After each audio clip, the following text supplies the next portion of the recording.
Hey everyone, it is Tanya, and welcome back to the channel, and welcome to another speed build. Today, I actually have a community lot. I know, that's wild. I don't really build too many community lots. I typically build homes and apartments here on the channel, but it's been too long, and so it's time to do a community lot. So I actually streamed this over on Twitch earlier in the week. I went into it being like, we're building a community lot. I'm not sure what. Let's look at different lots. And I decided it would be really fun to build here on like the pier area in Brindleton Bay. And at first I was thinking we were going for a bar, and we had a reference picture we were going off of that somebody had posted in my Discord server, and we went from there. It's supposed to be just like a little New England bar slash crab restaurant. So this is supposed to be like a little seafood restaurant right on the pier, and I think it came out really cute in the end. I hope you will enjoy it. If you do want to download this build, by the way, I will make sure to have it available to download off the Sims 4 gallery. You can find it under my EA ID, which is Gryphi, Gryphi. You could also find it under the hashtag MissGryphi, and that information will also be in the description down below as well. The shape is coming together here. The only thing I changed was, as you can see, I got rid of the roof piece over on the left side of the build, and we're adding like a little deck area up there. At first I was thinking this could be outdoor seating, but it ends up just being like the stair landing to get to the top floor, where there's some additional seating on the inside on the top floor, as well as the bar and the bathrooms and all of that. And most of the outdoor seating is actually on like the pier area. You'll see that come together in a little while. I also have a very strong color scheme here of blue and red, which I thought would work nicely with the surrounding areas. There's a lot of color in this space, and I just really liked the contrast there, especially with having like the red flowers against the blue and the doors against the blue as well. I also adored, I just said door and then I said adored. Anyway, I really like how the blue wallpaper matches the shutters on the windows. I just thought that was a cool touch. I really like blending things in like that, like everything was painted with the same color. For some reason, that brings me a immeasurable amount of joy. So that was exciting, and here's that staircase that I had mentioned. We're gonna just be fiddling with it for a little while to figure out the correct sizing and adjusting as necessary. It ends up being very small on the inside. There's a lot of like clutter and personality, and I just imagine this place has been here for a long time, and people like to come down to this beach area and get a bite to eat or a drink and just like chill on the docks, and it just seems like a really nice place and something that I could definitely see in the area I'm from. We have a lot of things down by the shore that are like little seafood restaurants that have a lot of charm to them. So I enjoy building this kind of thing. If you'd like to see some more community lots, by the way, definitely leave me some suggestions in the comments. I'm totally down to do some more. And also, a lot of my builds I do build over on Twitch first, like I did with this one, which is so fun because then we kind of get to build it together and like work off of each other to come up with some ideas. So if you'd like to join me in the future, I stream on Mondays and Tuesdays at 11 a.m. Eastern Time, and Wednesdays, which is today, at 5 p.m. Eastern Time. And speaking of which, today at 5 p.m. on my stream, we are going to be fundraising for Rainbow Railroad, which is a fantastic organization that provides emergency travel support, livelihood support, and sponsorships for LGBTQIA plus people to escape violence and persecution. And if you'd like to drop by, it's like a big group collaboration to raise money for this cause and also build like a winter save file in Windenburg. So if you like The Sims and you like fundraising for a good cause, I would love it if you could join us. There'll be a link down below. I'll be live at 5 p.m. Eastern. But anyway, this is really coming together now. I loved this little sign that I added. It's from Strangerville, I think. And it looks like it's like a little martini glass and pointing in one direction to like where the door is.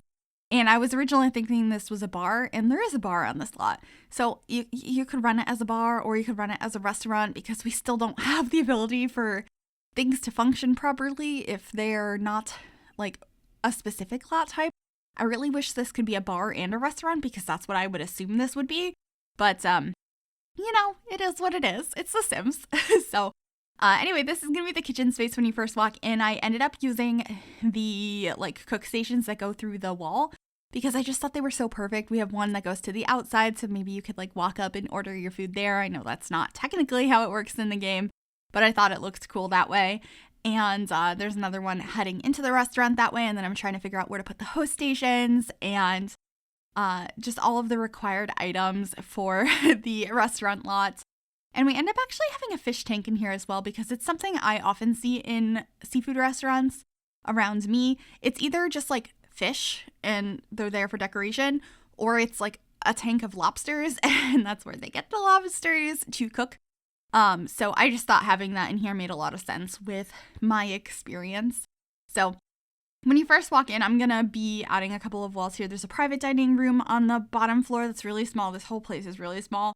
And then there is like the host stations. These are going to be the bathrooms upstairs. There ends up just being 2 little stalls. This space was way too small to use like the actual bathroom stalls that came with Discover University. So I made my own. It's a very tiny bathroom, but I think it works out. There are 2 toilets. So, you know, a couple of Sims can use the facilities at a time, which is always helpful. I sometimes when I'm building things like this forget to even add a bathroom. So I was pretty happy that I added a bathroom in this one, to be honest. And there's some like fun artwork in here from cats and dogs. I didn't limit my pack usage in this build, but I definitely used a lot of cats and dogs, and then like the doors and stuff are from Strangerville. So those are probably the primary packs you would need. And obviously this is placed in the world that comes with cats and dogs. So also dine out because restaurant. Yeah, there you go. Dine out and cats and dogs are the main packs here. I can't believe I almost forgot dine out. Anyway, the bathrooms are done now and we're back downstairs working on some decorations in the entry area as well as in the kitchen. I really wanted to put a bunch of decorations on this little ledge where like dishes would be served out from the kitchen. So I had a lot of fun with that. You'll see not only do I have that little plant, we have this pitcher. I should be getting some lemons. There ends up being string lights. I went all out, and there's even more on the inside of the kitchen, like on the other side of this. You'll see when we get in there, but it was so fun. All the little details that we added to this kitchen space, to this whole build.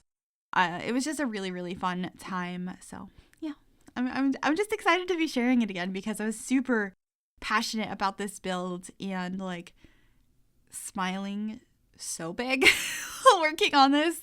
It was just a really fun one. But this is that little private dining room I had mentioned. It's very small, but if you wanted to, you know, dine here with a couple of friends, there is this little room to do so if you wanted to not be outside or like by the bar upstairs. There's a little coat area and just a couple of things on the table. I wanted to keep it simple, but have it be like this little private room that you could have a small group of Sims dine at. I thought it came out pretty cute. But anyway, right outside here, this is the area where like the waiters would drop off dishes. And then we are working on the host area. When you first walk in, there's going to be a coat off to the side near the fish tank. I also got some like condiments and stuff that I put on the table in here. And there'll be like a table of all sorts of stuff that you could put on your plate over by the doors. But anyway, what I was saying is the hostess stations I thought would be nice where there's the wall behind them and you're like facing the wall with the little boat on it. It just felt more anchored in the space, if that makes sense. But over here, there's a variety of sauces and plates and paper towels and stuff for you to just like grab stuff that you might need if you are getting food to go or you're just out of something. I feel like this is sort of like a hybrid restaurant where it's sort of like sit down and you're being served, but also kind of go up and grab things as you need them type of situation. And I also got a bunch of rugs in there that were a little bit more worn and brought in the red and blue color scheme. And then we are working on the kitchen here. One of my favorite things in this kitchen has got to be these sticky notes and like little like note cards and orders written down that I put up on the top of the ordering station. This was a suggestion from somebody in chat and I loved it. And then I thought to add some of these Zoomer bags, which is like the food delivery, like Uber Eats, basically. I was like, oh, that's perfect. I was just having such a good time decorating this space and making it look as realistic and detailed as possible. So I have a couple of those bags. There's also another chalkboard outside. We have a little mini fridge in here. There ends up being like an ice cream machine on top of it as a suggestion from someone. And I also added a cash register over here, which looks so cute. I don't think it's going to be functional in that space, or I don't think you can use them on this lot type anyway, but it just looks realistic. Like if you were ordering from outside, they would make your dish there, but they would also check you out right there. And I also got some like soap and paper towels and all that sort of stuff by the sink, some pots hanging up. And I really love how the kitchen came out. I think it's super cute. I'm trying to think if I add any more decorations in here. I think I just add some cabinets over here to make the fridge area look a little bit more built in, and I think that's it for the kitchen. Yeah, we're upstairs now, and this is going to be the room that ends up being like the bar at the top of the steps up there, and we have another one of those stations up top for any of the waiters, and we just end up having 2 tables up here plus the bar, which has 4 stools at it. And then obviously leading into the bathrooms that I had decorated earlier, I just had to move the door around so you could get into there better. And I add a bunch of decorations up here, which ends up working out really nicely because I forgot Cats and Dogs gave us those barrels with the juice in them, because I just think those are so perfect for the style of this build and having a little bar up here. But I got a couple of menus up there as well as some paintings. We had to get the dogs playing Don't Wake the Llama, of course. And I end up also adding a little bench out on the upper deck area that leads you into this room in a little while, plus some like food bowls outside. I imagine there would be like stray cats and dogs and stuff in this area because of us being in Brindleton Bay, but also being on the docks, which have a lot of stray cats. And I think the owners here would probably want to, feed the animals in the area. I think it's probably a fun community activity here, and just getting to see all the kitty cats when you are coming to grab a bite up to eat. I also have some like pet treats up on the bar, which I thought was nice. And there is a dartboard in here as well. I don't think that's going to be functional because the place to stand for it is like under the bar, but it was more so being put there as a decoration. But here are those food bowls that I had mentioned. Just wanted a few of those around the space. And then I also wanted to figure out having a chimney outside as another bit of decoration. And we'll just be finishing up the exterior with the little things I forgot to add. We also got a busking station outside for some live performances and some lights and flowers. And that's it. We're going to be heading on into screenshots. I really hope you enjoyed this. If you did, make sure you give this video a big thumbs up. That really does help me out. You can also subscribe if you have not already and click that bell to be notified when I upload. Thanks for watching. Bye, everyone.